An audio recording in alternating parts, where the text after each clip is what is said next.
par des remerciements. Je voudrais saluer et remercier en premier lieu les autorités administratives de cette région.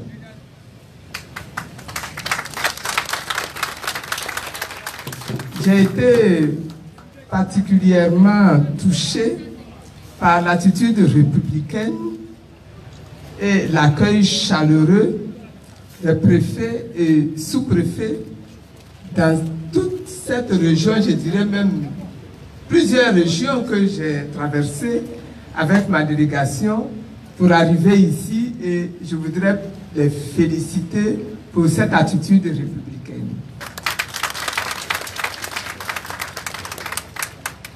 Je voudrais remercier les forces de sécurité. Vous savez, ça n'a l'air de rien, mais quand les forces de sécurité, les gendarmes, les policiers et même les militaires se comportent en instrument de sécurisation de la République, ça fait plaisir à voir, ça fait plaisir à vivre. Et je voudrais vraiment vous saluer et vous remercier tous. Je voudrais saluer les autorités politiques qui sont présentes ici. Particulièrement nos frères du PDCI qui sont venus en grand nombre pour participer à ce meeting convoqué par le Front populaire ivoirien. Je peux dire, vu ma vieille expérience, que ce n'est pas arrivé toujours comme ça. Mais c'est Dieu qui fait bien les choses. Et aujourd'hui, Dieu fait bien les choses. Et je voudrais les saluer, je voudrais les remercier, je voudrais les féliciter, parce que c'est comme ça qu'on construit la République dans un pays.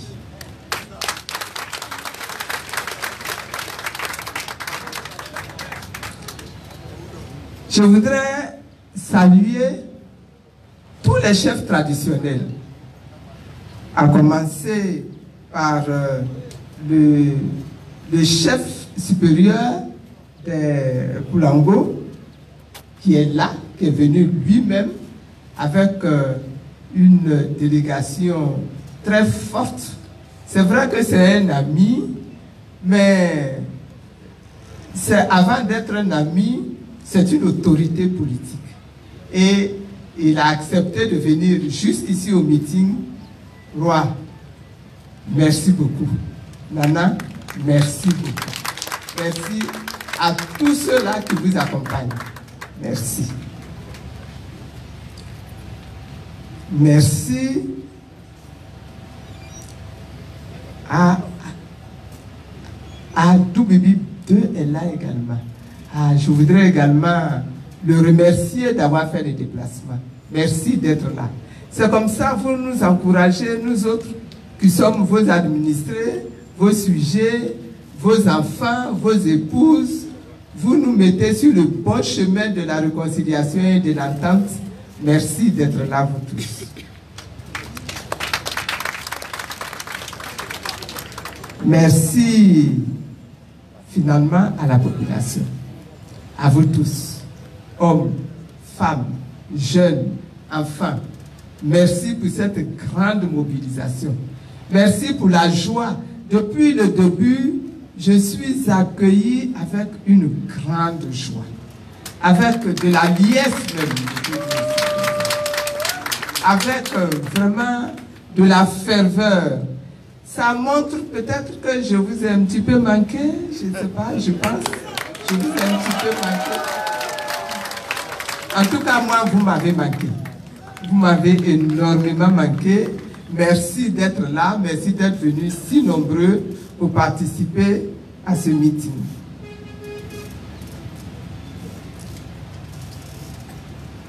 Les dernières personnes que je vais remercier, c'est les responsables religieux. On me dit que l'imam s'est fait représenter. et qu'il est là.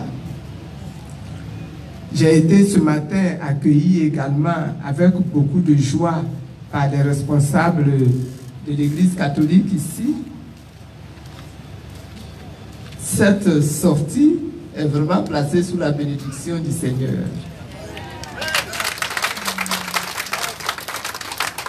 Merci beaucoup. Les nouvelles ont déjà été données. Je suis venu avec une forte délégation d'Abidjan, juste pour accompagner l'un des nôtres, mais un de vos fils qui vous est cher ici. Je voulais moi-même voir comment dans le Zanzan et dans le Gontougo, comment on accueille un fils qui est parti dans la mort et qui revient de la mort 8 ans, n'est-ce pas, après un séjour à l'étranger. Et je ne pouvais pas ne pas venir.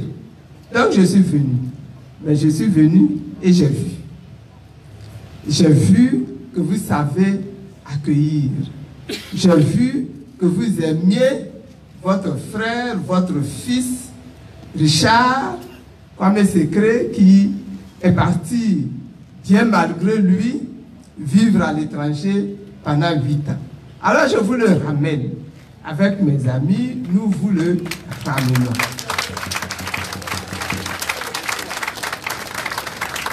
Faites-en bon usage. Mais je voudrais vous dire qu'il nous est cher. Et que si vous n'en voulez plus, parce qu'il est parti et qu'il est resté trop longtemps, ramenez-nous, nous on est prêts à l'accueillir à Abidjan là-bas. Sinon, je voulais ramener avec les amis. Il était au Ghana. Il est resté au Ghana pendant 8 ans. Il est parti avec d'autres. Et certains qui sont ici présents sont revenus en même temps que lui le 31 janvier 2019. C'était un grand jour pour nous. Nous les avons accueillis à Abidjan. Nous avons fêté leur venue parce que nous croyions qu'ils ne pouvaient pas ne pas rentrer. Vous savez, moi-même, j'étais à l'école de gendarmerie et puis je priais et je disais, Seigneur, ça commence à être long.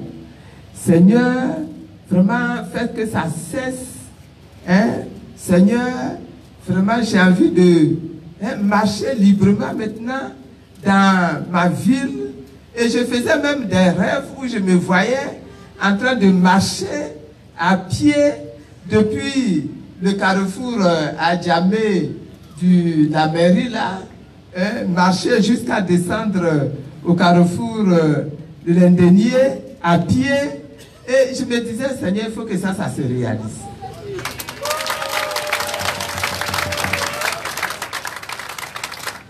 C'est vrai que j'étais persuadé que un jour j'allais sortir. Hein. J'étais persuadé que ça allait se faire. Oh, des gens m'ont condamné à 20 ans. Je dis, oh, ils ne connaissent pas Dieu.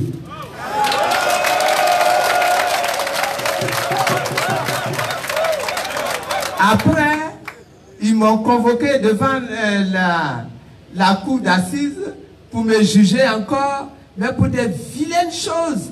Ils disent que j'ai tué, que j'ai... Enfin bref, c'est pas la peine de répéter tout ça. Et puis, mais là, Dieu est intervenu puissamment. Et Dieu a fait un grand miracle. Les juges et les membres du jury, ils sont allés se concerter. Quand ils sont revenus, ils disent la femme là, elle n'a rien fait. Elle est acquittée. Donc, j'étais persuadé que Dieu, il ne fait pas un seul miracle. Hein. Quand il a fait un, il faut attendre que le deuxième arrive. Et ça n'a même pas duré un an après le deuxième arrivé. Et un soir, pendant que j'étais en train de regardez Zimagique. Il y en a qui connaissent Zimagique ici. La télévision Zimagique. Ah, là-bas, c'est ce que j'ai regardé. C'est une chaîne indienne qui fait des films. Donc, c'est ça que j'étais en train de regarder. Et puis, on dit, bon, on va zapper un peu. On a zappé, on voit quelqu'un à la télévision qui est en train de dire, voilà, ordonnance d'amnistie, 800 personnes libérées, première personne libérée, Madame Simone Yves Gbagbo. J'ai dit, Dieu vient d'ouvrir la porte. Mais je vous assure que cette porte-là que Dieu a ouvert ce jour-là, mais c'est notre porte à nous tous. Et j'ai dit, aujourd'hui la porte est ouverte, je sors. La porte là, elle ne va pas se refermer. Parce que Dieu lui-même, il a dit, j'ai mis devant toi une porte ouverte que personne ne pourra refermer. Et la porte n'a pas été refermée.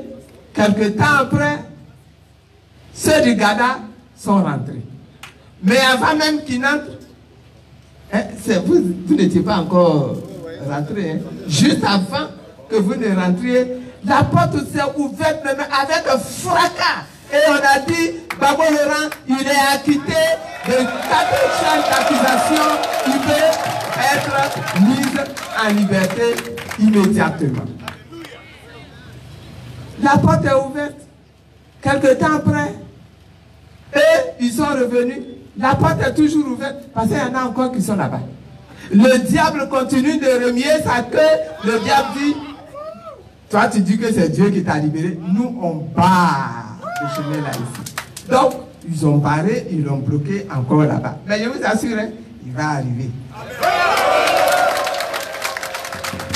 Il va arriver. Est-ce que vous avez vu un jour le diable triompher de Dieu? Donc, préparez-vous, préparons-nous. La fête d'aujourd'hui, là, c'est le premier jour de la mise, de l'entraînement, la mise en jambe pour l'arrivée de Gbagbo Laurent. Parce que quand il va arriver, là, on va tous aller à Gagnoa. De Bandoukou ici jusqu'à Gagnoa. Donc il faut que dès à présent là, on chauffe le coin et qu'on se prépare bien. Sinon il est là-bas, hein? Il regarde ce qui se passe ici, il suit tout. Et il va bien. Continuons de prier seulement. Et que les petites herbes qui sont restées sur la route là soient arrachées, dégagées, consumées, brûlées. Et puis qu'il ouvre la porte et qu'il vienne.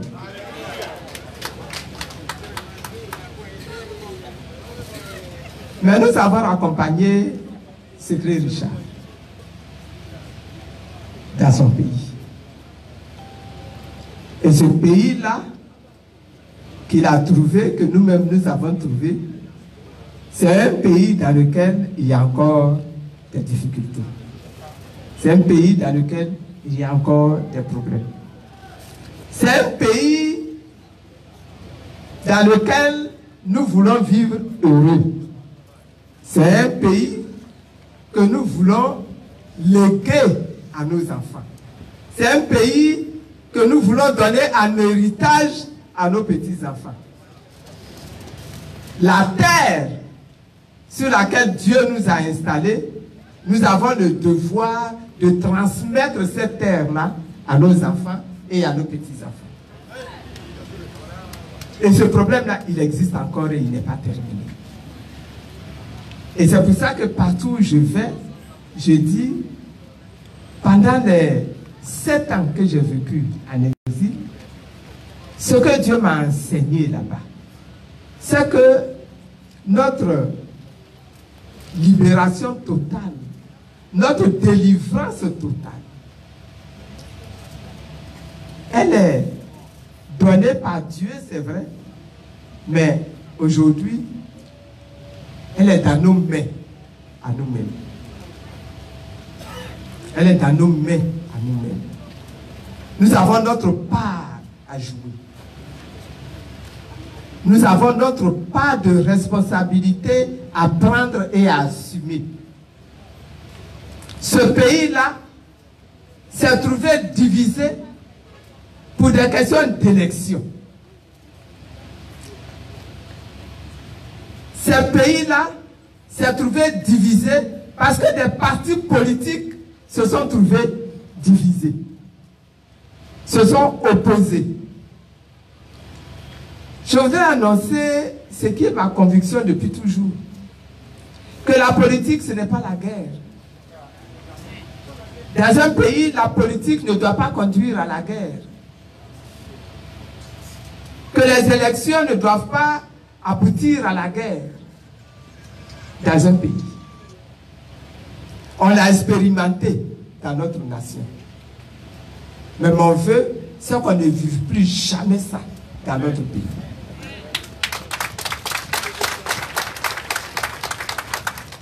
C'est pour ça que, en adulte que nous sommes, en responsable que nous sommes, nous avons le devoir, dès maintenant, au moment où nous voyons arriver les élections de 2020, nous avons le devoir, dès maintenant, dès aujourd'hui, sans attendre d'entrer dans 2020, dès maintenant, nous avons le devoir de nous asseoir, de discuter et de sortir de cette discussion-là des résolutions et des décisions consensuelles.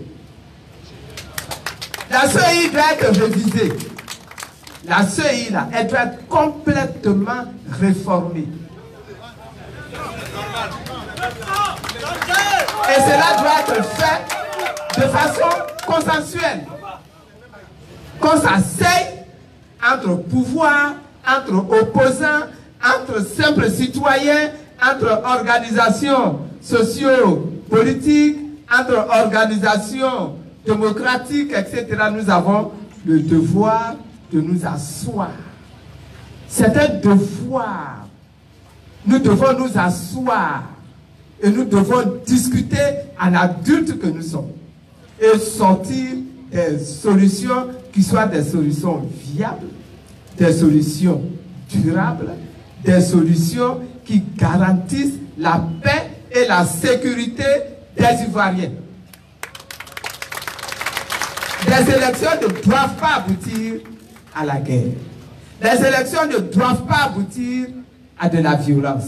Les élections ne doivent pas aboutir à de l'injustice. Nous l'avons expérimenté en 2010. Nous ne devons plus jamais expérimenter cela dans notre pays. Mon souhait, mon autre souhait, c'est que la porte qui est ouverte, qui est restée ouverte et qui a vu rentrer quelques camarades et responsables qui sont partis en exil bien malgré eux, que cette porte-là voit passer tous les autres exilés. Qu'aucun exilé ivoirien ne demeure dans un autre pays. Nous avons besoin de tous nos frères, de tous nos enfants, de tous nos parents, ici chez nous, dès maintenant. Dès maintenant. Nous avons encore des officiers de notre armée qui sont en prison à cause de cette crise. Alors que une loi d'amnistie a été prise. Une loi d'amnistie, quand elle est prise pour régler des faits. Elle n'est pas prise pour régler des cas de certains individus, mais elle est prise pour régler des faits. Et ces faits-là, c'est qu'il y a eu la crise, c'est qu'à cause de la crise, des personnes ont été arrêtées et qu'aujourd'hui, on annule ces faits pour que ces personnes-là recouvrent la liberté. Et grâce à cela, moi, Simone Gbagbo, je suis aujourd'hui en liberté. Ce sont les mêmes faits qui maintiennent aujourd'hui en prison le général de Gaulle et ce n'est pas normal. Ce sont les mêmes faits. qui retiennent aujourd'hui en prison l'amiral Gbagba, et ce n'est pas normal. Mon vœu, mon souhait, c'est que tous ceux-là qui aujourd'hui sont encore détenus dans nos prisons, où qu'ils soient, que eux tous soient mis en liberté. Ça va même contribuer à faire tomber la tension. Ça va contribuer à ramener la paix et la volonté de réconciliation. Alors qu'on les libère. Je le réclame encore aujourd'hui, qu'on les libère. Monsieur du PDC, le Boukaye. Le Boukaye n'a pas joué. Le Boukaye.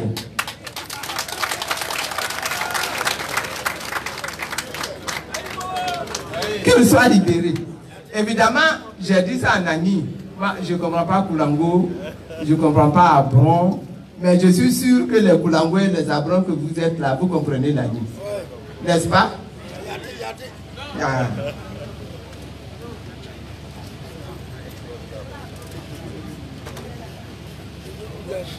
Mon dernier souhait, bien sûr, c'est que ce pays-là soit définitivement apaisé. Que nous n'ayons plus de violence pendant les élections.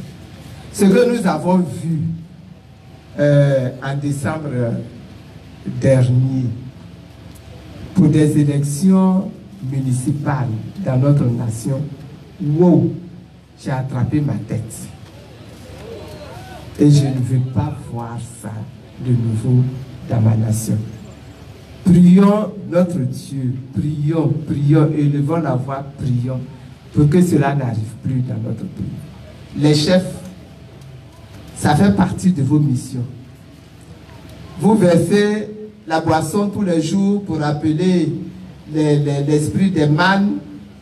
Priez pour que les cœurs de tous ceux qui sont des décideurs dans cette nation, que leurs cœurs soient touchés, que leurs intelligences soient touchées, que leurs âmes soient touchées, pour que ce problème-là soit définitivement réglé, que nous n'ayons plus de violence pendant nos élections.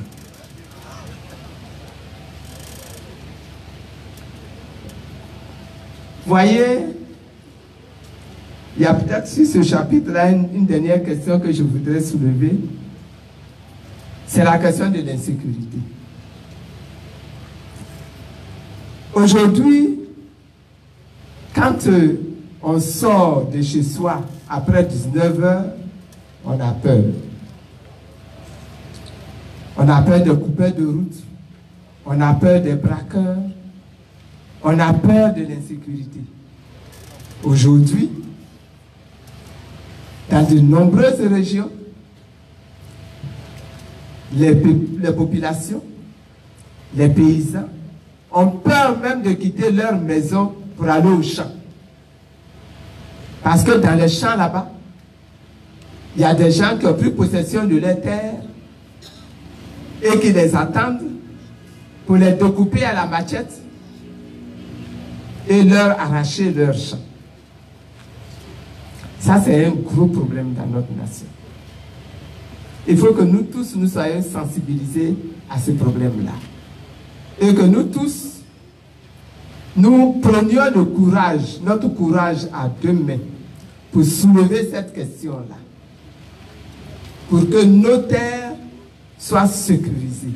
Pour que nos biens soient sécurisés. Sinon, tout le travail de réconciliation qu'on va faire sera inutile et sera nul. Si les populations ne peuvent pas se déplacer d'une ville à l'autre, d'un village à l'autre, s'ils ne peuvent pas se lever pour aller au champ, mais il n'y aura pas la paix dans notre pays. Il n'y aura pas la paix dans notre pays. Et c'est pour ça que quand je fais l'appel au pardon, que je dis c'est important de pardonner, il y en a qui me répondent, comment est-ce qu'on va pardonner alors que nos champs nous sont arrachés et sont la propriété d'autres personnes? C'est un problème.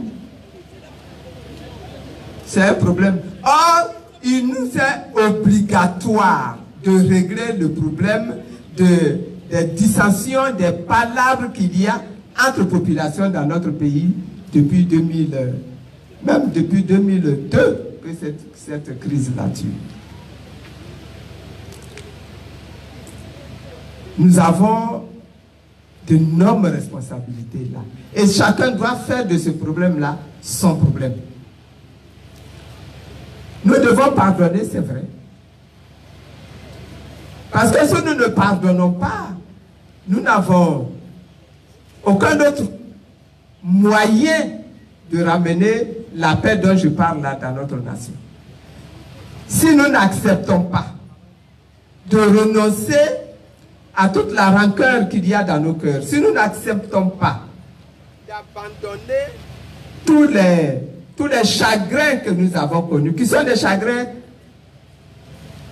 légitimes, mais que nous avons vécu, que nous vivons encore. Il y en a qui ont perdu des parents pendant ces crises. Il y en a qui ont perdu leurs biens. Il y en a qui ont perdu leur maison. Il y en a qui ont perdu leur voiture. Il y en a qui ont perdu leur santé. Si nous n'acceptons pas de mettre ça derrière nous, mais ça va nous rattraper devant. Et ça va aggraver la crise.